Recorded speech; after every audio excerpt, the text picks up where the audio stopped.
महाकुंभ 2025 में संतों का समागम है और संत भारतीय संस्कृति, भारतीय मनीषा को दूर दूर तक इसकी आवाज पहुंचे।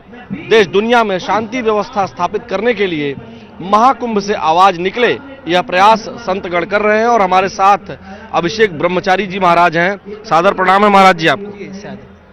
महाराज जी, हम आपसे जानना चाह रहे हैं कि आज का ये जो आयोजन यहाँ अनुष्ठान आज हुआ है, युवा चेतना की बात जो कही गई है, जो युवा चेतना मंच से कहा जा रहा है, इसका मुख्य उद्देश्य क्या है? क्या कुछ आप लोग कर रहे हैं? हम लोग सनातन धर्म के अंतर्गत संत संवाद किए हैं, जिसमें संत ये तय करेंगे कि सनातन धर्म पर कुठाराघात ना हो, अनर्गल प्रलाप ना हो। अभी तो यह झांकी है, मथुरा काशी बाकी है। मथुरा और काशी पर भी हम लोग अपना आधिपत्य लें और भगवान राम और भगवान जो राम स्थापित हुए, ऐसे भगवान कृष्ण और भगवान शिव स्वतंत्र रूप से स्थापित हो, ऐसी भावना और कामना है। अच्छा महाराज जी, ये तो कामना आप लोग कर रहे हैं, लेकिन जो अड़चने हैं, कहाँ आप अड़चन महसूस करते हैं मथुरा और काशी को प्राप्त करने में? और क्या संत समाज जो है मथुरा और काशी को प्राप्त करने के लिए कोई आंदोलन भी करने जा रहा है? हम लोग तो आग्रह कर रहे हैं सरकार से, सरकार हमारी मदद भी कर रही है और निश्चित रूप से लीगली रूप से हम लोग अपने लक्ष्य को प्राप्त कर सकते हैं। और अड़चन तो वही है कि जो अवैध रूप से कह रहा है कि हमारा है, जो जिसका है उसको लौटाइए, अड़चन समाप्त हो जाएगी। हम लोग की यह भावना है कि हमारा जो है वो हमको मिले और उसी रूप में हम भगवान को स्थापित करें। उसी रूप में आप भगवान को स्थापित करना चाहते हैं। आपको लगता है कि सनातन संस्कृति में चेतना, विकास ये सब हुआ है? बिल्कुल हो रहा है, निश्चित रूप से हो रहा है। 2014 के बाद हम लोग देख रहे हैं कि सनातन संस्कृति फल फूल और बढ़ रही है। अनर्गल कुछ प्रलाप करने वाले लोग हैं, उससे भी हम लोग निपट लेंगे। महाराज जी, हम आपसे जानना चाहेंगे कि महाकुंभ में लगातार तमाम संत आ रहे हैं, पढ़े लिखे संत, जैसे आप भी बहुत पढ़े लिखे हैं, विद्वान पुरुष हैं, जो आजकल की जो शैक्षणिक योग्यता के अनुसार भी आपकी शिक्षा दीक्षा हुई है पहले। हम आपसे जानना चाह रहे हैं कि जो तमाम अन्य और बाबा, चाहे IITN बाबा हों या जो इस तरह की बातें हो रही हैं कि वो IIT से पढ़े लिखे हैं, क्या ऐसे युवा भी यहाँ मौजूद हैं? और लग रहा है कि युवा भी अब यहाँ महाकुंभ में अपनी भूमिका का निर्वहन कर रहे हैं? देखिए, कौन बाबा है कौन बाबा नहीं है इससे हमको मतलब नहीं है। फोकस वाले भी बाबा बहुत घूम रहे हैं, इससे कोई मतलब नहीं है। जो मूल बिंदु को पकड़ा है वो शिक्षित हो अशिक्षित हो, शिक्षा वहाँ खत्म हो जाती है जहाँ से संस्कार शुरू होता है। तो हम संस्कार की बात करते हैं। IIT VIT फलना ढेमका, सनातन और अध्यात्म में कोई भूमिका नहीं होती है। हमारी भूमिका तो बस राम के चरणों में होती है।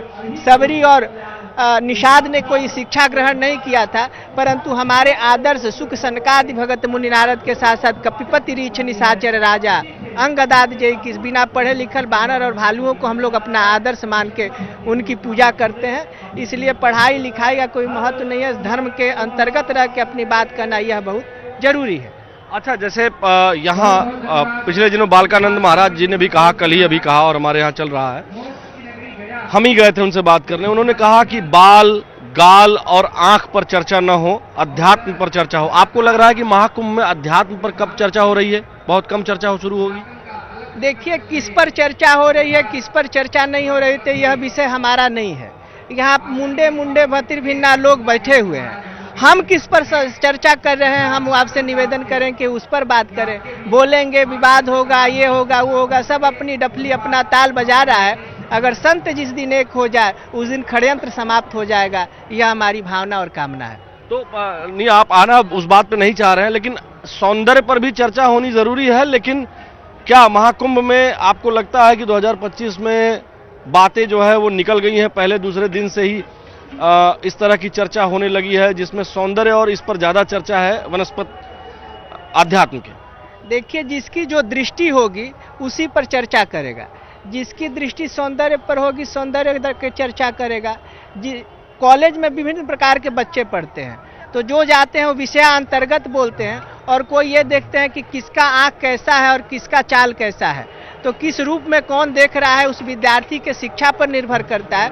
उससे हमको बिल्कुल मतलब नहीं है और बिल्कुल हम उस विवादित विषयों से बचना चाहते हैं। अच्छा, आपको क्या लग रहा है कि ये महाकुंभ 2025 जो है 144 साल बाद का महाकुंभ है और पिछले दिनों आपसे जब हमारी बात हुई थी तो हम आपसे ये जानना चाहेंगे कि ये महाकुंभ जब अपनी पूर्णता को प्राप्त करेगा 26 फरवरी को, और मौनी अमावस्या की जो तारीख है 29 जनवरी, तो 26 फरवरी तक और 29 जनवरी तक की क्या स्थितियां हैं? आपको क्या लगता है कि जो काल गणना कहती है भारत को इस महाकुंभ से कुछ लाभ प्राप्त होता है, वैश्विक स्तर पर दिखाई दे रहा है?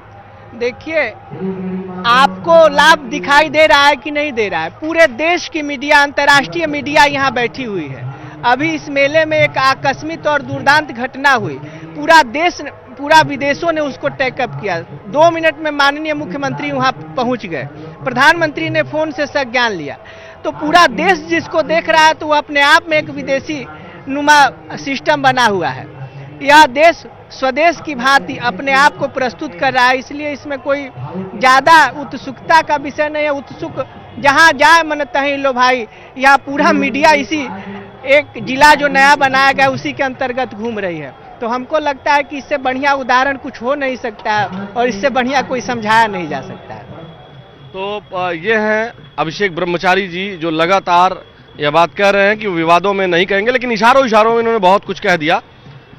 और महाकुंभ में सौंदर्य की चर्चा तो हो रही है, लेकिन आपका कहना है कि जाकी रही भावना जैसी, प्रभु मुहूर्त देखी तीन तैसी। जो जैसी जिसकी भावना है वो वैसे देखेंगे, लेकिन युवा चेतना का विकास हो रहा है, युवा जुड़ रहे हैं, ये बड़ी बात है और ये उपलब्धि है महाकुंभ 2025 की। वीडियो जर्नलिस्ट उपेंद्र यादव के साथ आलोक शुक्ल, न्यूज़ 18 प्रयागराज।